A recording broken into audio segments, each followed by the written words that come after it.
ಒಂದಷ್ಟು ಸಿನಿಮಾಗಳು ಚೆನ್ನಾಗಿದೆ, ಚೆನ್ನಾಗಿಲ್ಲ ಅನ್ನೋ ಈ ಬೌಂಡ್ರಿ ಒಳಗೆ ಈಸಿಯಾಗಿ ಬೀಳೋದಿಲ್ಲ. ಆ್ಯಂಡ್ ನಿಮಗೆ ಹೇಳೋಕ್ಕೂ ಆಗಲ್ಲ ಕೂಡ. ಸಿನಿಮಾನ ನೋಡಿದ ಮೇಲೆ ನಿಮಗೆ ಒಂದಷ್ಟು ಸಮಯ ಬೇಕಾಗತ್ತೆ. ಹೇಗಿತ್ತು, ಏನಾಯಿತು, ಯಾತಕ್ಕಾಯಿತು, ಈ ರೀತಿ ಯೋಚನೆ ಮಾಡಿ ಹೇಳೋದಕ್ಕೆ. ಆ್ಯಂಡ್ ಆ ರೀತಿ ನನಗೆ ಒಂದಷ್ಟು ಸಮಯ ತಗೊಳ್ಳೋ ಹಾಗೆ ಮಾಡಿರೋವಂಥ ಸಿನಿಮಾಗಳ ಲಿಸ್ಟ್ಗೆ ಈಗ ಇದು ಕೂಡ ಸೇರ್ತು ಅಂತ ಹೇಳ್ತೀನಿ. Case of Kondana. ಇದು ದೇವಿ ಪ್ರಸಾದ್ ಶೆಟ್ಟಿಯವರು ನಿರ್ದೇಶಿಸಿರುವಂಥ ಚಿತ್ರ. ಬೆಂಗಳೂರಿನಲ್ಲಿ ಒಂದಷ್ಟು ಕೊಲೆಗಳು, ಕಳ್ಳತನ ನಡೀತಾ ಇರುತ್ತೆ. ಆ ಕೇಸ್ ಅಲ್ಲಿನ ಪೊಲೀಸರಿಗೆ ತಲೆನೋವಾಗಿರುತ್ತೆ.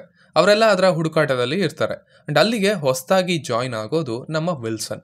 ಸ್ವಲ್ಪ ಕೋಪ ಜಾಸ್ತಿ ಅಂಡ್ ಅದರಿಂದಾನೇ ಬಂದ ಹಾಗೇನೆ ಇವನು ಒಂದು ಸಂದರ್ಭದಲ್ಲಿ ಸಿಕ್ಕಾಕೊಳ್ತಾನೆ. ಸೊ ಅದು ಏನು, ಈ ಕೇಸ್ಗೂ ಅದಕ್ಕೂ ಏನು ಸಂಬಂಧ, ಅಂಡ್ ಈ ಸಿನಿಮಾ ಎಷ್ಟು ಡಿಫ್ರೆಂಟ್ ಆಗಿದೆ ಅನ್ನೋದನ್ನೆಲ್ಲ ನೀವು ಸಿನಿಮಾ ನೋಡಿನೇ ತಿಳ್ಕೊಳ್ಬೇಕು. ಇದರ ಪಾಸಿಟಿವ್ಸ್ ಬಗ್ಗೆ ಮಾತಾಡೋದಾದರೆ, ಸಿನಿಮಾ ನೋಡ್ತಾನೆ ಒಂದಷ್ಟು ಸೀಕ್ವೆನ್ಸಸ್ ನಂತರ ನಿಮಗೆ ಅನ್ಸುತ್ತೆ ಇಟ್ಸ್ ಅ ಡಿಫ್ರೆಂಟ್ ಫಿಲಮ್ ಅಂತ, ಇದೊಂದು ಭಿನ್ನವಾದ ಸಿನಿಮಾ ಅಂತ. ಒಂದು ಥ್ರಿಲ್ಲರ್ ಅಂದ ತಕ್ಷಣ ಮೇಜರ್ ಆಗಿ ವರ್ಕ್ ಆಗಿರುವಂಥ ಒಂದು 3 ಟೆಂಪ್ಲೇಟ್ಗಳಿದ್ದಾವೆ.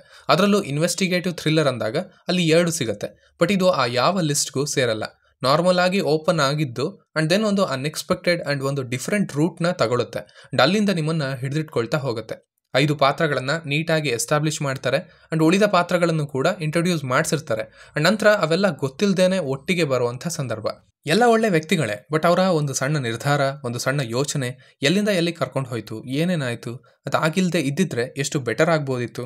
ಈ ರೀತಿ ಸಿನಿಮಾ ತನ್ನ ರೈಟಿಂಗ್ನಲ್ಲಿ ತುಂಬ ಒಳ್ಳೆ ಹಿಡಿತವನ್ನು ತಗೊಂಡಿದೆ. ಪ್ರತಿ ಪಾತ್ರಕ್ಕೂ ಪ್ರಾಮುಖ್ಯತೆಯನ್ನು, ಸೀಕ್ವೆನ್ಸಸ್ನ ಕೊಟ್ಟಿದ್ದಾರೆ. And specially casting. ಆ ಪಾನಿಪುರಿ ಮಾಡುವಂಥ ಫ್ಯಾಮಿಲಿ ಅವರಂತೂ ಪಕ್ಕ ಅದೇ ಫ್ಯಾಮಿಲಿ ಅನ್ನೋ ಹಾಗೆ ಇದ್ರು. ಅವ್ರ ಆ್ಯಕ್ಟಿಂಗ್ ಕೂಡ ಅಷ್ಟೇ ನ್ಯಾಚುರಲ್ ಆಗಿ ಇತ್ತು. ಅಂದರೆ you could feel for them. ತುಂಬ ಈಸಿಯಾಗಿ ಹತ್ತಿರ ಆಗ್ತಾರೆ. ಈ ಕಡೆ ಭಾವನಾ ಅವರು ಅಂಡ್ ರಂಗಾಯಣ ರಘು ಅವರು, ಅವರ ಮಧ್ಯೆ ಇರುವಂಥ ಒಂದು ಗೋಡೆ, ಅಂಡ್ ನಂತರ ವಿಜಯ್ ರಾಘವೇಂದ್ರ ಅವರು, ಹಾಗೆ ಖುಷಿ ಅವರು, ಅವರಿಗಿರೋ ಚಾಲೆಂಜಸ್, ಅಫ್ಕೋರ್ಸ್ ಕಣ್ಣಿಗೆ ಕಾಣುವಂಥ ಕೆಟ್ಟ ವ್ಯಕ್ತಿ ಅಂಡ್ ಅವನಿಗೊಂದು ಬಲವಾದ ಕಾರಣ. ಸೊ ಈ ಪಾತ್ರಗಳಿಂದ ಸಿನಿಮಾ ಚೆನ್ನಾಗಿ ಪ್ಯಾಕ್ ಆಗಿದೆ ಅಂಡ್ ಪ್ರತಿಯೊಬ್ಬರಿಗೂ ಅವರದ್ದೇ ರೀತಿಯಲ್ಲಿ ಪೇ ಆಫ್ ಅಂತ ಸಿಗತ್ತೆ ಕೂಡ. ಇದರ screen play, actually technicalities, cinematography, editing and the background score major ಆಗಿ ಅಪ್ರಿಷಿಯೇಷನ್ ಈ ಡಿಪಾರ್ಟ್ಮೆಂಟ್ಗಳಿಗೆ ಸಿಗುತ್ತೆ.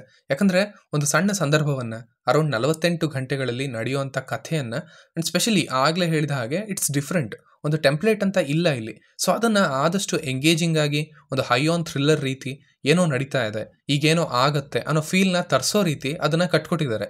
ತುಂಬ ಥ್ರಿಲ್ಲರ್ಗಳನ್ನು ನೋಡಿದರೆ ನಿಮಗೆ ಗೊತ್ತಾಗುತ್ತೆ ವಾಟ್ ನೆಕ್ಸ್ಟ್ ಅನ್ನೋದು. ಬಟ್ ಸ್ಟಿಲ್ ನೀವು ಇನ್ವೆಸ್ಟ್ ಆಗಿರ್ತೀರ ಆ ಪ್ರೊಸೆಸ್ಸಲ್ಲಿ. ಆ್ಯಂಡ್ ಅದು ಆಗೋದು ಇಲ್ಲಿನ ಟೇಕಿಂಗ್ನಿಂದ, ಆ ಬ್ಯಾಂಗ್ ಆನ್ ಎಡಿಟಿಂಗ್ನಿಂದ ಆ್ಯಂಡ್ ಸ್ಪೆಷಲಿ ಇರೋ ಸೀಕ್ವೆನ್ಸಸ್ಗಳನ್ನು ಇಂಟ್ರವ್ಯೂಯಿಂಗ್ ಆಗಿ ಮಾಡಿರುವಂಥ ಆ ಬ್ಯಾಕ್ಗ್ರೌಂಡ್ ಸ್ಕೋರ್ನಿಂದ. ಸ್ಪೆಷಲಿ ವಿಜಯ್ ರಾಘವೇಂದ್ರ ಅವರು ಹಾಗೆ ರಂಗಾಯಣ ರಘು ಅವರು ಒಟ್ಟಿಗೆ ರಿಯಲೈಸ್ ಆದರು ಅನ್ನೋ ಸೀಕ್ವೆನ್ಸ್ ಒಂದಿದೆ.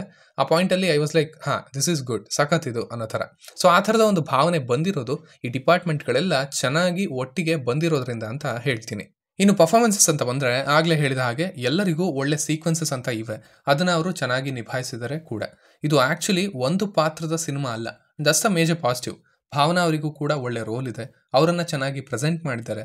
ವಿಜಯ್ ರಾಘವೇಂದ್ರ ಅವರದ್ದು ಒಂದು ಡಿಫ್ರೆಂಟ್ ಪಾತ್ರ, ಅದನ್ನು ಒಪ್ಕೊಂಡಿದ್ದಕ್ಕೆ ಅವರಿಗೊಂದು ಅಪ್ರಿಷಿಯೇಷನ್ ಸಿಗುತ್ತೆ.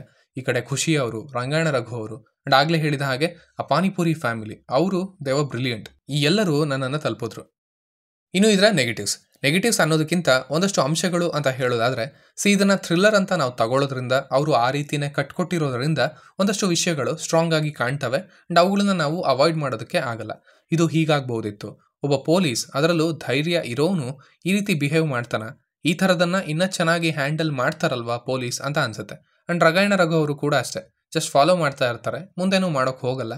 ಈ ರೀತಿ ಪ್ರತಿ ಹಂತದಲ್ಲೂ ಒಂದಷ್ಟು ವಿಷಯಗಳು ಕಾಣ್ತವೆ. ಇದು ಥ್ರಿಲ್ಲರ್ ಆಗಿರೋದ್ರಿಂದ ನಾನಿಲ್ಲಿ ಹೇಳೋದಕ್ಕೆ ಆಗಲ್ಲ, ಬಟ್ ನಿಮಗೆ ಅವು ಕಾಣ್ತವೆ. ಆಲ್ಸೋ ದ ಕ್ಲೈಮ್ಯಾಕ್ಸ್, ಆ್ಯಕ್ಚುಲಿ ಅದು ತುಂಬ ಚೆನ್ನಾಗಿ ಬಂದಿದೆ. ಅದನ್ನು ಆದಷ್ಟು ನ್ಯಾಚುರಲ್ ಆಗಿ ತಂದಿದ್ದಾರೆ. ಹೊಡೆದ್ರು ಅನ್ನೋದು ಗೊತ್ತಾಗುತ್ತೆ, ಪೊಲೀಸಲ್ಲಿ ಇದ್ದ ಆ ರೇಜ್ ಕಣ್ಣಿಗೆ ಕಾಣುತ್ತೆ, ಅದನ್ನು ಚೆನ್ನಾಗಿ ಮಾಡಿದ್ದಾರೆ. ಬಟ್ ಅದರ ನಂತರ ಏನಾಗುತ್ತೆ ಅದು ಪರ್ಸ್ನಲಿ ಅಷ್ಟು ಸ್ಯಾಟಿಸ್ಫೈಯಿಂಗ್ ಆಗಿ ಇರಲಿಲ್ಲ ಅಂತ ಹೇಳ್ತೀನಿ. That could have been better. So simple ಆಗಿ ಹೇಳೋದಾದರೆ it was a good watch ಅಂತ ಹೇಳ್ತೀನಿ. Different film, different thriller. ನೀವು ಹಲವು ಥ್ರಿಲ್ಲರ್ಗಳನ್ನು ನೋಡಿದರೆ ನಿಮಗೆ ಅಂಶಗಳು ಕಾಣುತ್ತೆ, ಇದು ಈ ಭಾಗದಲ್ಲಿ ಇನ್ನು ಬೆಟರ್ ಆಗ್ಬೋದಿತ್ತು ಅನ್ನೋ ಥರ. ಬಟ್ ಓವರಾಲ್ ಆಗಿ ಇದು ಎಂಗೇಜಿಂಗ್ ಆಗಿ ಇಡತ್ತೆ ನಿಮ್ಮನ್ನು ಕೊನೆ ತನಕ ಅಂತ ಹೇಳ್ತೀನಿ. ಸೊ ಇಷ್ಟು ನನ್ನ ರಿವ್ಯೂ ಆಗಿತ್ತು ಈ ಸಿನಿಮಾ ಬಗ್ಗೆ. ಇನ್ನು ನೀವು ಆಲ್ರೆಡಿ ಈ ಸಿನಿಮಾವನ್ನು ನೋಡಿದರೆ ನಿಮಗೆ ಇದು ಹೇಗನ್ನಿಸ್ತು ಅನ್ನೋದನ್ನು ಖಂಡಿತ ಕೆಳಗಡೆ ತಿಳಿಸಿ. ಈ ವಾರ ಹಾಗೆಯೇ 17/8 ಅನ್ನೋ ಒಂದು ಸಿನಿಮಾ ರಿಲೀಸ್ ಆಗಿದೆ. ಅದನ್ನು ನೋಡಬೇಕು ಅಂತ ತುಂಬ ಆಸೆ ಇತ್ತು, ಬಟ್ ಅದು ನಮ್ಮಲ್ಲಿ ರಿಲೀಸ್ ಆಗಿಲ್ಲ. ಬಟ್ ಬೇರೆ ಕಡೆ ಅದನ್ನು ನೋಡೋದಕ್ಕೆ ಪ್ರಯತ್ನ ಪಡ್ತೀನಿ, ನೋಡಿದ್ರೆ ರಿವ್ಯೂ ಮಾಡ್ತೀನಿ ಅಂತ ಹೇಳ್ತಾ ನಾನು ಹೊರಡ್ತಾ ಇದ್ದೀನಿ. ಆ್ಯಸ್ ಯೂಶ್ವಲ್ ಮತ್ತೆ ಸಿಗೋಣ.